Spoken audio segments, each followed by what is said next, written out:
Hello and welcome to the Hard Questions. Today I speak about a subject that is very dear to my heart, and that is investigative journalism.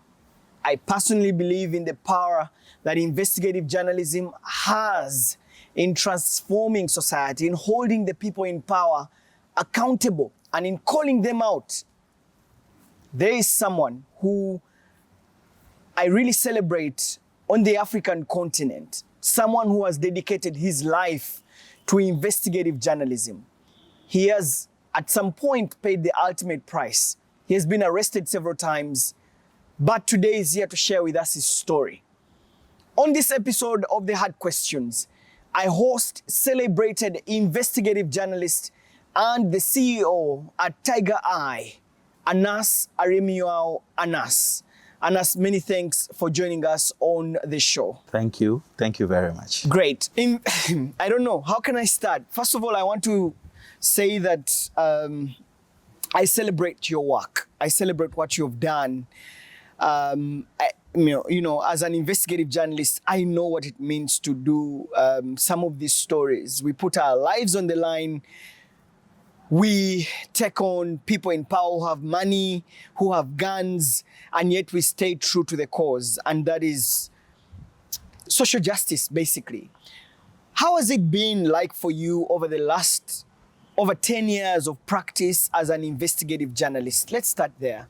So I think the key thing that I ask myself when I am back on this journey is that how does that piece of work that I'm doing affect my grandmother in the village? Mm-hmm. And when I say this, I mean to say, what is the impact of the work that I have done on my people? That's why I quickly define my kind of journalism. And I say that I do three main things. I name, I shame, and I jail. These three things is what drives me to what I would call impact. So when I say I'm going undercover, I mean to say that I am going undercover to bring you hardcore evidence. And when I go and I pick this hardcore evidence, I stand in the court of law and I testify against these bad guys. And at the end of the day, I get them jailed. So these three components have worked for me. So I'm not even telling you about journalism that I'm about to practice. I'm telling you about journalism that I have practiced and I have achieved impeccable results. Now look back at the story I did. Nana Kwesi Agyeman, a man who raped girls as young as 3. He was jailed 15 years. Go back to MV Benjamin Recaldo's story, where somebody delved in cocaine, imported it into Ghana. I caught him, he was jailed 8 years. Look back at the Chinese sex mafia, where a group of Chinese people trafficked many girls from China into Ghana. They were jailed 45 years, and so on and so forth. 45? Yes. So there's no point in doing journalism that doesn't benefit society. Mm-hmm. So for me, over the years, this has been my driven focus. How do you ensure that you do that piece of work that resonates with the people? And not just that, that also leads to improvement in the lives of people. Yeah. So you mentioned about two things. First of all, investigative journalism must be in public interest. But the core of it for me is your style of investigative journalism. And I know that I've told my audience everywhere that investigative journalism is about evidence. You must have evidence. It's not allegations, it's evidence-based. Your style of evidence collection is undercover journalism. It has been praised and criticized in equal measure. Talk to us why you decided to use undercover journalism as a tool for evidence collection while doing your investigations. See, equal opportunity do not litter the streets for easy picking. Each opportunity and advantage ought to be fought for. You see, we look at the kind of continent we have and the situations we have within the continent. Even when you have caught the African politician with his hand deep in the oil, he still denies. Look, I look at journalism as a kind of a boxing context. It is okay to go to 12 rounds and allow the judges to decide. But if you get a technical knockout, you are home and dry. So I won't want to do any investigative work and be in the ring with you for 12 rounds. I want to knock you off. And how do you knock people off? You knock people off by having the hardcore evidence. Impeccable and unimpeachable evidence. So that when they see it, they are dazzled and they go. Now, you should be in Ghana when a story of mine breaks. The president, the everybody. I mean, it's a sight to behold. First, the event is organized at the International Conference Center. People are allowed to come for free. There are billboards, there are radio adverts, there are everything. It's a societal, it's a celebration of the hard work we put in to bring the bad guys to book. So yes, such work that ends the lives of people's careers and people that stops criminals from pursuing what would definitely come with dangers. And so yes, we suffer them. They are there. And this is not even synonymous to me. My colleagues, you have seen it too. John Alanam, who has seen it. Our brother Musikilu Mujid has seen it. And many of our colleagues, they keep seeing it every day. But who else would we allow to stand in this frontier and do the fight for us? Yeah. Have institutions that grind, the institutions that work hard. In Africa, you do yourself, who cares?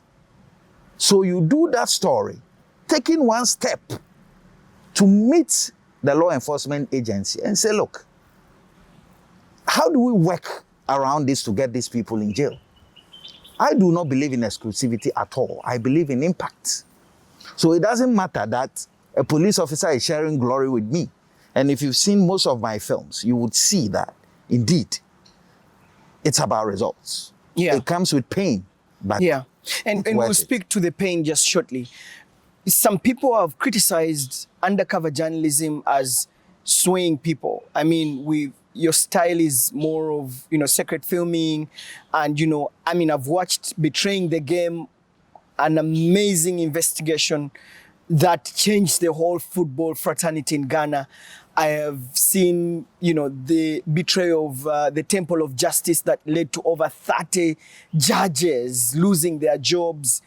But it's through, luring them money. Some people think that style can also be criminal in nature. I wanted you to speak to us about that. First of all, undercover journalism is not done in the vacuum. It is properly regulated by law. Now, there are certain points that people should take note of. That undercover journalism is not a fishing expedition. Before you go undercover, you should have established what we call prima facie evidence. Prima facie evidence would simply here mean that the person who is the target of the investigation should have been in the habit of committing that crime. What it means is that before I'll be allowed to film that person, I should have brought an initial evidence to show that yesterday this man committed that crime, today he committed it, and tomorrow he is likely to commit. It is based on this evidence that I'll be given the go-ahead to go and film. So don't think that people hold cameras walking around to just find crime and film. It is properly planned. We've talked of public interest. Of course, whatever we do ought to be in the public interest. But I want to remind people that undercover journalism has always been the last resort, especially in a continent where freedom of information has become an issue, where people do not want to open up, where government has taken people for granted, where national kitty is pilfered by anybody at any time. Yeah. Extreme remedies are the most appropriate for extreme diseases. We have extreme diseases, and my style is the remedy. And that means that we have to get evidence. I just wanted my audience to watch this short clip out of Anas Anas's investigation on Betraying the Game. Anas Aremeyaw Anas, one of the most high-profile and controversial African journalists. An undercover specialist, he never shows his face.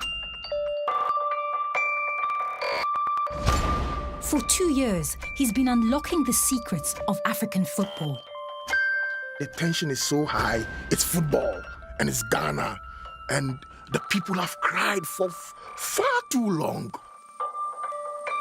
Almost 100 match officials captured on camera taking money when they shouldn't.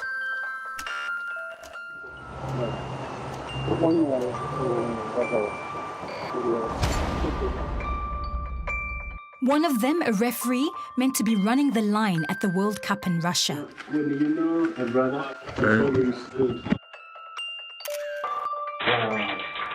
Another, a FIFA executive, who's one of the most powerful figures in African football.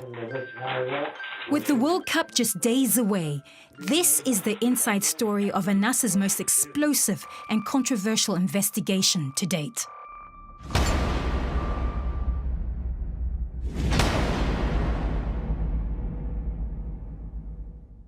The clip that you've just watched led to arrests and resignations and firing of so many officials who are involved in Ghana's football fraternity. And as I had an opportunity of watching that story, there were so many politicians who came on air. I saw the after effect of the story. Some of them demanding for your head, including, by the way, the story that exposed the corruption in the judiciary. This has the kind of the investigative journalism that you do is life-threatening. You've faced so many threats. We wanted to hear about your experience in dealing with these threats from the people that you expose. I mean, you just mentioned to us that you have had over, people arrested and imprisoned for 40 years, 15 years, 20 years, and they've come back biting. Yes, so in the wake of doing Betraying the Game, my reporter, Ahmed Swale, was shot 3 times in the heart and 4 times in the neck and killed on the streets of Accra. Apart from this, many other African journalists die every day. That death is not exclusive to me. I'm just trying to highlight the dangers that is associated with the work we do. And I keep saying that it's a decision you have to make. Journalism is a hot kitchen. If you don't have the energy for it, you get out. It's not a tea party. We ought to remind ourselves as journalists that we have undertaken a difficult endeavor. We step on the toes of the powerful, they would always come after us. We did this film called Malawi's Human Harvest. And it was a very deadly one because I recall in Malawi where we went into that Village. Yes, that village, and in that trench where the people were throwing stones, throwing knives at us, cutting us, hitting our heads. I remember Darius Zabajan, I held his hand and we were walking together. Even when we thought we had gotten ourselves to safety in the chief's palace, thousands of people bent. We were there and the house was burning. It took the backup that we had to assist us to get out of trouble. Look, trouble knocks on our door in this profession every single day. We die and come back every day. And I keep saying that once we have chosen this path and we want to shine light on society, these things would await us. Point is, that's how prepared are we whenever they come, because they will come. I'm working on a story. Tomorrow this could happen. And I know you are a typical example of what I'm talking. You are working on a story. Yeah. Tomorrow this could happen. We live our lives. For example, even with me, I never sleep 2-3 times at one place. Never. Because you do not know. I never sleep with my 2 eyes opened. You are always, almost always on the run. And sometimes you think you are running from Ghana to Nigeria or running from Ghana to Kenya. That may even be your worst nightmare. You understand? So I guess we have psyched ourselves and we have chosen a path and we are aware of the dangers of that path and we keep soldiering on because the work we do is for God and country. Yeah, I mean, with these threats about the work that we do that leaves people imprisoned, some arrested, I mean, you put a security layer. People keep asking, why does Anas put on bids? We've never seen him. There are pictures all over the internet saying, okay, here, this is the real Anas. But I also know that you have a family. How do you convince your family and I think that's a question that many investigative journalists have. They have families. Sometimes family members call you out and say, why can't you just stop doing what you're doing? And, you've proved yourself, you've made a contribution, just pull back. Have you gotten to, that place where your wife, your kids, your mother, your father, your uncle tells you, Anas, enough of this, live a normal life, enjoy life? Certainly, yes. I mean, we see this every day when your wife, your kids, or they don't see you. And if they will see you, they see you at very odd hours, and they complain. But also, I know my family is aware of the kind of light I shine on society. And in as much as they are not happy, they are also the biggest backing I've got. But here are some situations that can make you smile sometimes. So I go out with my guys, and then we go and deliver a good presentation. We go and do proper investigation. And then let's say it's in the evening at around 9 p.m. and there's a club somewhere. And they come, boss, there's a club somewhere. The people we spoke to, some of the girls have come around. So they say we should go and dance a little. And I'm like, okay. I say, okay, let me see their picture. They show me pictures, and I tell you, my brother, all sorts of beautiful girls. And they say, but boss, in view of your anonymity, you have to stay here. We are locking you up with one security. We are going to dance. And it gets to you that, look, you cannot have that normal life again. And even when you want to be nice, you want to even sit with people. There are countless occasions where I want to open up, like also sit somewhere, take out the mask and chat with people. And they say, it's not you. No, this is not Anas. Anas will not chat this way. No, it's not you. So it gets even difficult to defend yourself. And when you are even successful at making friends, you see that they are talking to you and they are looking over their shoulders because they don't know what to expect. So this can also be a little bit of a worry, but we've managed to live it. So people like us stay in our cycle. We stay in the cycle of friends that we have to avoid situations. Also, we are aware of politicians sending decoys to come and tempt you and do all that. So we have a security protocol that keeps our eyes always on the road. You don't go drinking, you don't do certain things, knowing the kind of job that you do. So it's a difficult curve, but Yeah. I believe over the years, what I have done is to master the arts and to live like that with it. Yeah, and that's the next question I was going to ask you. Anas, the man behind the beads. Do you live a normal life like we do? It can't be normal. It cannot. It cannot. You should, but I take That's solace. a heavy price to pay. Yes, Anas. I take solace in the fact that sometimes you are just working in an institution and you are there and somebody just calls you, that the whole place is quiet because some people say you are here doing undercover. And the whole place gets quiet. For example, I'm passing through the airport. One person sees my passport or one person sees that. And the one information gets here to there and the whole place is quiet. Everybody is behaving well. For me, that is a sense that we are fighting a good cause in society. So yes, you cannot have a normal life, but it is worth it. We know what it is to live in a criminal world. We've seen it all. Yeah. And we appreciate the fact that because of what we stand for, we have a cleaner society that other people can live in freely. It's a huge price to pay.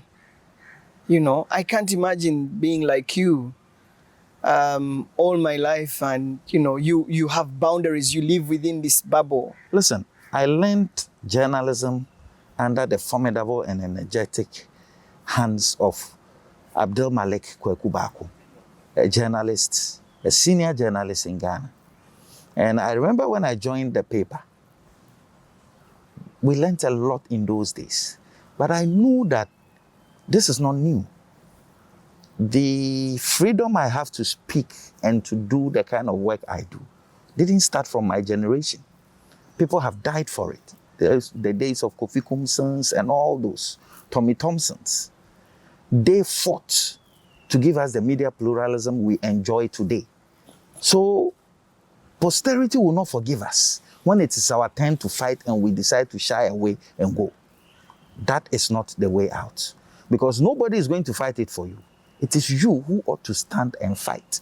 What I'm doing and the freedom that I'm fighting for is not for me, but it's for my children and my children's children. And I believe my kids or other colleagues and their kids, when they come and decide to even run away from their fight, they will look at the achievement and the sacrifices we have made as a people and decide that, no, I cannot let my daddy down.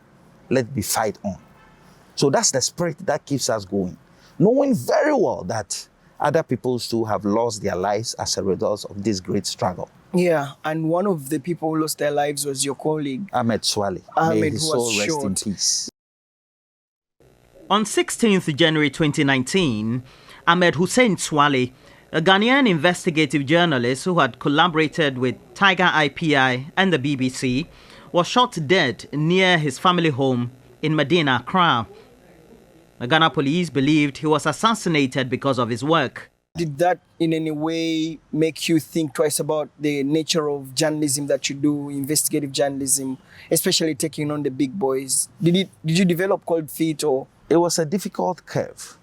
But you see, that's what I keep saying, that we ought to keep reminding ourselves of the enterprise we are in. Ahmed, whilst he was alive, strangely, anytime we had conversations and issues of, okay, we could be killed and all that came in, he was very blunt that, boss, as we work with you, strangely, it was me that everybody thought would die very soon. Boss, I want to assure you that if you die today, I will not let it go. I'll fight. I will ensure that the good work we do continues. On some of the occasions, he says, so should any of us die, we will all work hard. On other occasions, he will say, if I should die, do not be depressed. Let's keep the fire burning. So this was what kept us together when Ahmed died. It was like, okay, he's gone now. Are we going to extinguish the fire? Are we going to push the frontier? So we realized that in the wake of his death, we were still pushing. We were removing ministers and fighting and fighting and fighting. You know, so Ahmed's death is a big blow, but it also served as a motivational factor for us. Yeah. That whatever we did indeed got into the veins of the politician.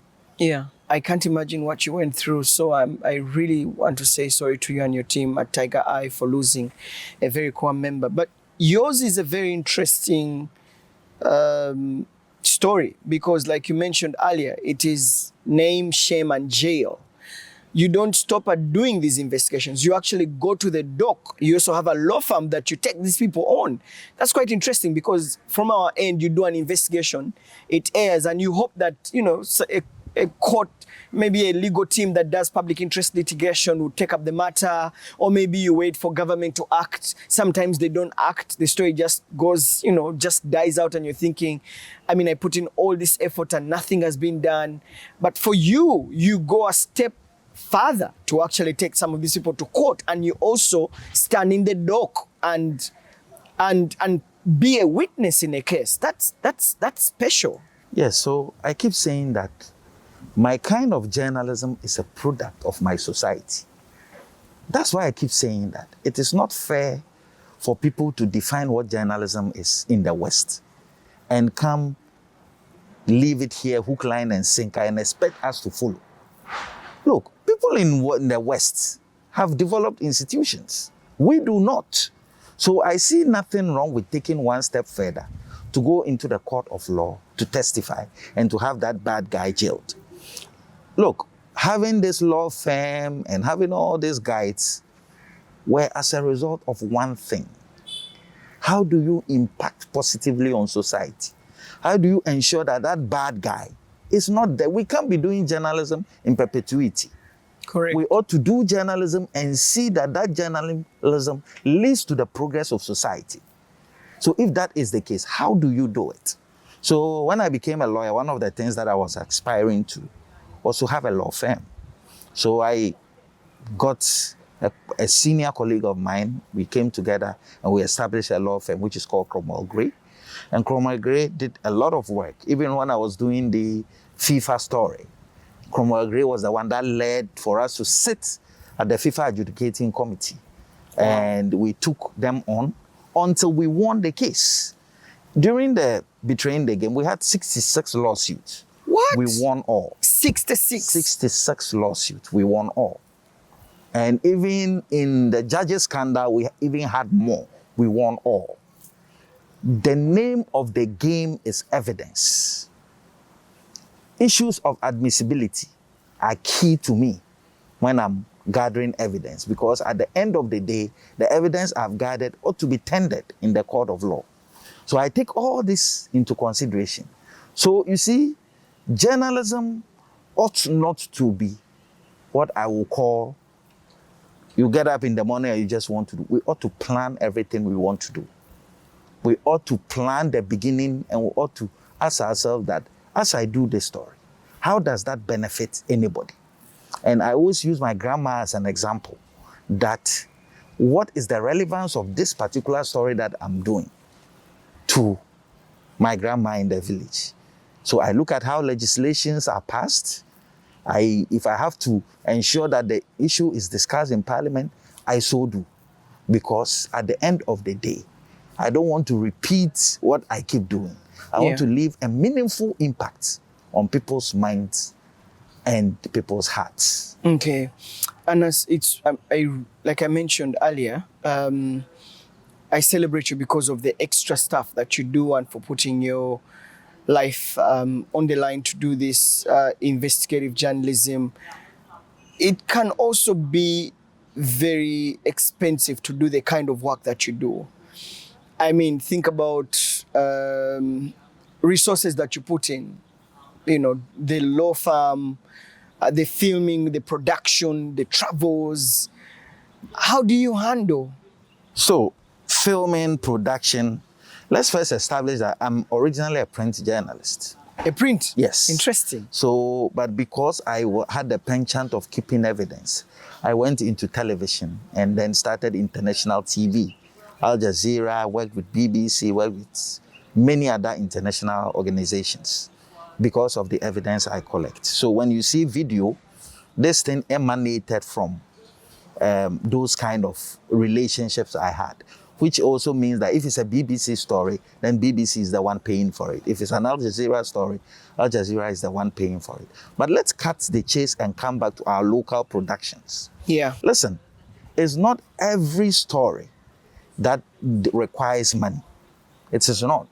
Look, I was undercover in the psychiatric hospital. I didn't pay a dime. Rather, I saved money. Because whilst in that hospital, I got the chance to keep my money because I wasn't buying food. I was fed free. And I recall when I went undercover in the prison, in Ghana's prison, in Sawan prison. Also, there was nothing to spend. So journalists cannot start with a position of, I want to have money before I do undercover. No, that's not the case. Have a relaxed mind. Ask yourself, if I didn't have money at all, what can I do? And the answers will come to you. There are certain things that you can do without money. I also appreciate the fact that there are certain criminals of high level who, until you get them, you must have some level of sophistication. Yeah. And that's why we do collaborative journalism. Because you may be able to provide hidden cameras and others, but your colleague may be able to provide just a little cash, and two organizations can put together a little cash, and then you can give it out. Also, there are occasions where we liaise with law enforcement agencies, go and borrow money, put it before the suspect, and he takes it, and when he is arrested, law enforcement can take it back, and then we give it back to the people.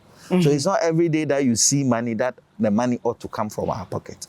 There's a day that a guy we were working on at, I think it was a German production. I have that footage. And we were looking for him because he got a parcel. And the parcel included money. So our point was that we wanted to retrieve that parcel and arrest him and collect. And on the day of the operation, security men were all over. This man came to, I was wearing a UPS uniform. So the man came to meet me. By the time we could turn, he started running. We chased him. We gave him a hot chase. If you watch the video, you see how I chased him. at that time, I was chasing him to get the money back. It was the money we wanted back because it wasn't our money. He ran with it. He ran, but we couldn't get him. So yes, these things can also happen. But to be honest, let's not have Reduce a it to concept. money. Yes, it's not about that. Look, Yeah. if there is abuse of people within an office or within a hospital, how much money do you need? You are going to observe a situation and film it. You don't have to pay anybody to see that abuse. Yeah. You understand? So let's disabuse our minds that it takes money. Yes, and some sophisticated investigation, it takes money, but others too, they are way within our reach. Yeah. Look, a colleague was doing a film on a garbage dump. Just there, garbage dump, because I borrowed him a camera. And what he filmed there was amazing. How much money do you need to stay on a garbage dump? Nothing. I know. I hear you. The future of investigative journalism. What is the future of investigative journalism in the next 15, 20 years? Will it still be alive? Will we be having Anas Anas, reincarnated tomorrow? And what can we do about it? I mean, think about the newsrooms that we have. When so many of those journalists think about the life Anas Anas lives, do I want to live that life? Do I want to live the threats that, investigative journalists get? They think twice about it and like, you know what, let me just be a news anchor and go and cover press conferences. What can we do to keep investigative journalism alive in Africa to survive for the next 20, 30, 40 years, even when we have grown frail and we can no longer practice what we did in our early years when we are energetic? Yeah, so first of all, we ought to remember that the numbers of the few investigative journalists is even dwindling the more. Whilst many are dying, others who are simply just running from the profession. On our side, we realize one thing, that a lot of investigative journalists in Africa don't have a safe home when anything happens. So in Ghana, we set up the Whistleblowers and Journalists Safety Center, which is called WatchSec. And the aim of WatchSec is to provide shelter for whistleblowers, journalists, and anti-corruption activists who usually will be attacked by government. It is also part of the scheme to let people feel confident that if you are in journalism, you would, there's a safe home. It's not 100%, but at least you'll be able to protect your life in one way or the other. We are still trying to mobilize funds to keep it going well, but it's working because we provide psychological support, we provide legal support, and then we provide some training for the journalists who are in. As I speak to you, the place is oversubscribed. I mean, we've had a lot of more people coming and going. Don't forget that the West African sub-region is already in a turmoil. There is a lot of fireworks there because of the military junctures. Yeah. So journalists and activists are the first people to attack. So most of them coming from Burkina Faso, most of them coming from Mali, Niger, are all trooping to Ghana. And we have to open our doors to ensure that these people are safe and can get 3 square meals a day. Now, apart from that, legacy. John Alan Namu, yourself, me, Musikilo Mujid, Emmanuel Maya, and all the big guys. So we set up what we call the Aremeyaw Anas Investigative Journalism Award. And that is supposed to whip up at least 100 journalists every year from the African continent. It's a very small prize, but the aim is to target the universities and general society, people who have not been to the classroom. Also, letting these people know that academia is also important. So in Kenya, there will be 2 universities who will coordinate this, and every year they will get a golden plaque and a $300 cash, and they will be recommended to go into some training with 1 or 2 institutions here. And we hope that we will be able to move this into a fellowship. Already we are speaking to BBC Africa Eye, we've spoken to AIIJ, and this is also one of the forums. This particular Eastern Regional Investigative Conference is one of the forums that awardees will come. So if we aim that every year we'll churn out 100. At least we may be able to retain 10 or 20. And if we do it over a 10-year period, which is what is on the memorandum of understanding, we may be getting somewhere. Apart from this, I know my colleague, Janala, Namo, and Co. also have small programs that they are trying to use to mentor others. It's not a one person's thing. Yeah. But all of us, I know you are also training a few at your end. We put our hands together on deck and then we push the frontiers of our democracy. Yeah, and I think that the word there to use is collaboration. Correct. And it has a lot of power in there when we work together. Sure. I think we can do much more. And as we wrap up this interview, for you as a person and your team at Tiger Eye, what does the future look like? The future looks bright in spite of the dangers. Look at what happened in Kenya. The people's power. Look at what is happening in other African countries, the people's power. So no matter the oppression, it takes us to speak to the conscience of the nation. When governments, either democratic or dictatorial government, take over, the last man standing to take them on are journalists. So we have a sacred role to play.